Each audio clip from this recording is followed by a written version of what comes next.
मराठा आंदोलकांना मनसेने मदतीचा हात दिलाय। मुंबईत राज्याच्या कानाकोपऱ्यातून आलेले हजारो मराठा बांधवांची काळजी असं आवाहन अमित ठाकरेंनी सर्व मनसैनिकांना केलंय। जेव्हा गरज पडेल तेव्हा त्यांना अन्न पाणी पुरवठा करा, औषधोपचारात कोणतीही अडचण येऊ देऊ नका, त्यांच्या राहण्याची आणि सुरक्षिततेची काळजी घ्या असं आवाहन अमित ठाकरेंनी आपल्या मनसैनिकांना केलंय।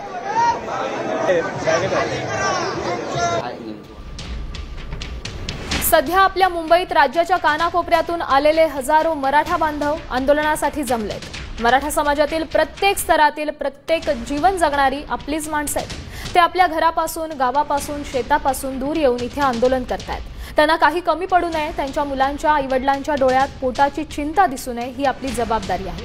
जेव्हा गरज पडेल तेव्हा त्यांना अन्न पाणी पुरवा, औषधोपचारात कोणतीही अडचण येऊ देऊ नका, त्यांच्या राहण्याची, त्यांच्या सुरक्षिततेची काळजी घ्या।